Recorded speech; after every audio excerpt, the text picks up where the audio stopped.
You go to a hospital, you're marginalized. You go to a government thing, you're marginalized. You go to a police station, you're marginalized. Everybody looks at how fat your person is. We could not even form a cricket team. It was such a small concern, and when they are in pain and most difficult period of their womanhood, I'm happy that I was able to give them that sort of kindness. I start at 6 and I finish at 2. You thought 2 in the afternoon? 2 in the morning. Hello, Dr. Rizvisal. Hello. How are you doing? I'm good, Nepa. Thank you very much. How are you? I'm doing great, doctor. Good. So, as a doctor since 1986 with almost over experience of 38 years, how the whole experience has been as a doctor? Well, it has been truly, I think, satisfying, and I feel at this stage that I have done what is humanly possible by me. So I think the road has been good. Actually, it started in November 1986, long time ago, when I first went for my internship at the Norelia Base Hospital. Of course, at that time it was a very small hospital. Today you see a huge sprawling hospital. Then it was only, they had just 3 units there. They had a medical unit, a surgical unit, and an obstetric gynecology unit. That's all. There was not even a pediatric unit. So they had 3 consultants and we were 6 doctors.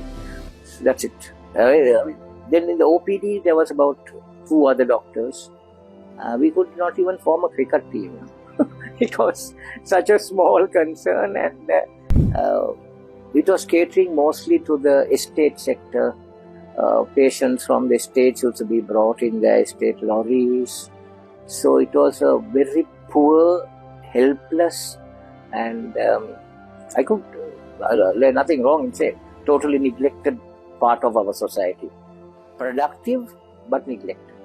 It was they who were coming there, totally, almost illiterate. So, attending to them, looking after them. I was, of the 4 years I stayed there, 3 years I was spent in the maternity ward, giving my best to them when they needed it most. It was very, very, very touching. Indeed, it was really touching. You know, some of them I know, they have never been even spoken to properly. They have never been even exposed to kindness. Starting from the father and mother, I think, and to their husband, forget about it, that fellow.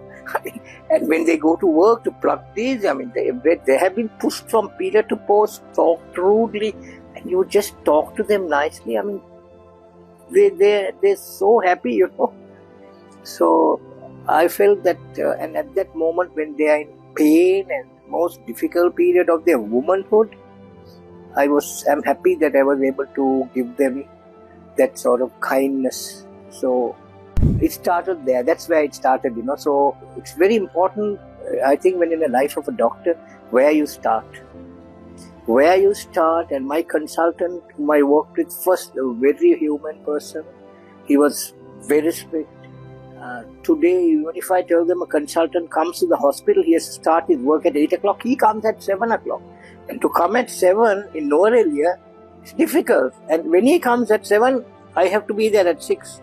I have to make the board ready for him. So 6 o'clock in Norelia in the court, it's not easy. And anyway, thank God, we worked hard. I start at 6 and I finish at 2. You thought 2 in the afternoon? 2 in the morning. I mean, that sort of training, I don't think is there in many hospitals in Sri Lanka today. So this puts in a sense of commitment and sense of satisfaction also, at least. Maybe at that time, I mean, I don't know how it is, but today, looking back at it, it's very satisfying that that I have given my best to where it is, you know. So these are the experience of life. So I think I continue to do that thereafter also, even after leaving Norelia in the government sector here. I worked for 13 years until I retired prematurely. And even in the private sector, my clinic is situated in a poor area of Colombo in Maradana. The patients who come there are middle and lower middle class people. Again, marginalized and also I think I'm not wrong if I say unfairly treated always. Because it's very frankly, when you are poor, you are marginalized. When your purse is not fat enough, you are marginalized. Everywhere. You go to a hospital, you're marginalized. You go to a government hospital, you're marginalized. You go to a police station, you're marginalized. Everybody looks at how fat your purse is. So I see a segment of the population, 95% of my patients are those who are middle class and lower middle class. You would ask me, why would they go to private health systems? Yes, they come here because they have other children at home, they can't wait. You're at government hospital, you have to go at 8 o'clock in the morning or 6 o'clock for the doctor to come there at 8 and be the patient. By the time you finish, take your medicine, it's 4 o'clock in the afternoon, they come back home as if they're going on a pilgrimage.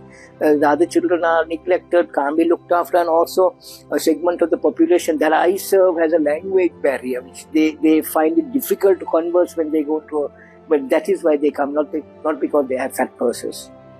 So this has always been at the back of my mind that they need help.